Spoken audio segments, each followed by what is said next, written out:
여러분은 신앙의 목적이 무엇이라고 생각을 합니까? 조금 더 풀어서 얘기를 해보자면 여러분이 예수님을 믿는 이유가 뭐예요? 영적인 나의 어떤 만족을 위해서, 나의 어떤 자아 실현을 위해서 왜 우리는 예수님을 믿는 걸까요? 여러분은 지금 여기에 왜 와 있습니까? 성경을 여러분들이 부지런히 읽어보면 하나의 대답으로 귀결이 되는 것을 발견할 수가 있습니다. 예수님을 더욱 아는 거예요. 그게 신앙생활의 목적입니다. 이 목적을 여러분이 분명히 하셔야 됩니다. 날마다 예수님을 알아야 돼요. 이것은 성령께서 우리를 도우시는 일입니다. 지금 이 시대 가운데 여러분이 이렇게 기독교를 보시면 기독교가 마치 누더기처럼 생겼어요. 기독교들마다 버전이 다 제각각이에요. 온갖 영지주의와 성공주의와 기복주의와 요즘에는 좌경화가 된 그런 교회들도 많습니다. 자, 그 원인이 뭐냐? 신앙생활의 목적, 그것이 우리 가운데 불분명하기 때문이다라고 합니다. 우리가 오늘 읽은 이 말씀, 요한계시록 4장 말씀만 보시더라도 어떤 것을 깨달을 수가 있냐면, 여러분 나름대로 예수님에 대해서 아시는 것들이 있죠. 배워왔던 것들이 있고, 그죠? 여러분이 예수님 하면 떠오르는 그런 이미지들이 있을 겁니다. 그런데 과연 그 이미지와 그 내가 알고 있는 그 지식이 정말 예수님 맞느냐, 이거는 여러분이 한번 점검해 보셔야 된다는 거예요. 많은 경우에 예수님을 믿습니다 하시는 분들 머릿속에 성경이 말씀하는, 실제로 또한 성경의 말씀을 성취하시기 위해서 오신 살아계신 예수 그리스도, 그분을 그분대로 알기보다는 우리가 누군가에게 배운 말씀으로 검증하지 않은 어떤 이미지, 우리의 지식, 우리의 느낌, 우리의 상상력으로 그렇게 만들어진 예수님에 대한 이미지가 우리 머릿속에 사실은 더 많다는 것을 우리가 알아야 돼요. 여러분, 그렇게 우리가 예수님에 대한 이미지만을 가지고 무언가를 열심히만 하면은 그것도 괜찮은 신앙생활일까요? 그렇지 않다는 거죠. 그것은 그 자체로 우상숭배예요. 여러분 예수님 믿으시죠? 여러분 예수님 사랑하시죠? 예, 우리는 그렇게 고백하고 그렇게 믿습니다. 그런데 주님 앞에서는 주님께서 보시기에는 우상숭배자일 수 있다는 거예요. 여러분 충격적이지 않습니까? 그러니까 여러분이 익히 알고 계시는 마태복음 7장에 나와 있는 그 이야기가 남의 이야기가 아닐 수 있다는 거예요. 내 이야기일 수 있다는 거죠. 자, 이것에 대해서 우리는 가볍게 여기면 될까요? 안 될까요? 그분에 대한 올바른 삶의 기준을 세우는 것보다 더 중요한 것은 없다라고 하는 거예요. 근데 우리가 생각보다 예수님에 대해서 많이 궁금해하지 않아요. 왜 그럴까요? 이미 충분히 알고 있다라고 생각하는 거예요. 교회 나와서 예수님은 누구신가에 대해서 더 배우려고 하지 않아요. 과연 예수님은 어떤 분이신가? 예수님에 대해서 더 궁금해하고 예수님을 더 알아가려고 하고 하는 이런 노력들이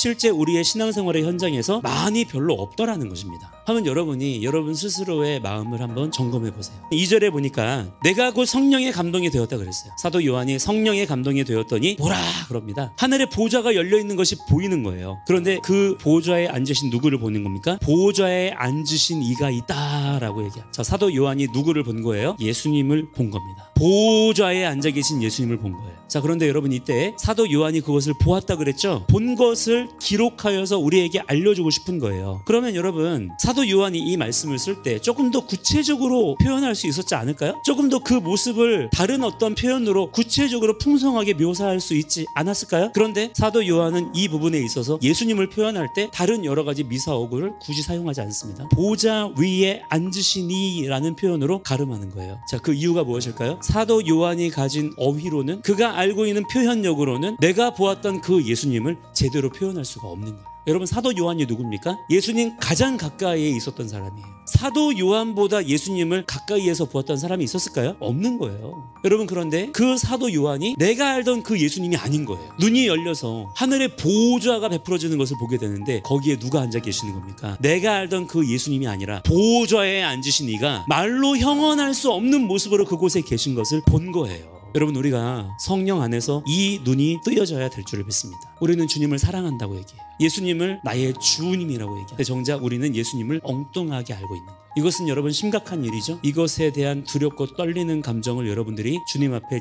진실하게 느끼실 수 있게 되기를 바랍니다. 여러분이 성령님께 간구하셔야 돼요. 하나님, 저에게도 요한에게 보게 하셨던 그 영안을 열어주셔서 주님의 그 아름다우심과 위대하심을 보게 하여 주시옵소서. 여러분, 요한계시록은 예수님의 실체를 우리에게 알려주시는 책입니다. 사도 요한은 그 누구보다 예수님을 잘 아는 분이라 그랬죠. 근데 그 사도 요한조차도 예수님을 자기의 말로 표현할 수가 없는 거예요. 더 이상 사도 요한이 나 예수님 안다라고 말할 수가 없는 거예요. 성령께서 보게 하시는 예수님의 진짜 모습을 보고 나니까 여러분, 예수님은 내가 알던 그런 분이 아닌 겁니다. 우리가 예수님에 대한 눈이 뜨이고 나면요, 예수님이 얼마나 위대하신 분이신지, 얼마나 아름다우신 분이신지에 대한 영안이 뜨이고 나면 여러분 자연적으로 어떤 일이 우리 가운데 경험되어지고 벌어지게 될까요? 여러분의 실제 세계관이 바뀔 겁니다. 삶의 기준이 정말 바뀔 거예요. 무언가를 선택하고 결정할 때 말이죠, 여러분들이 더 이상 예전처럼 그렇게 할 수가 없을 겁니다. 오늘부터 여러분 예수님을 더 알기 원합니다. 예수님을 보는 영안이 열리게 하여 주시옵소서. 그렇게 기도할 수 있는 그런 여러분들이 되시기를 축복합니다.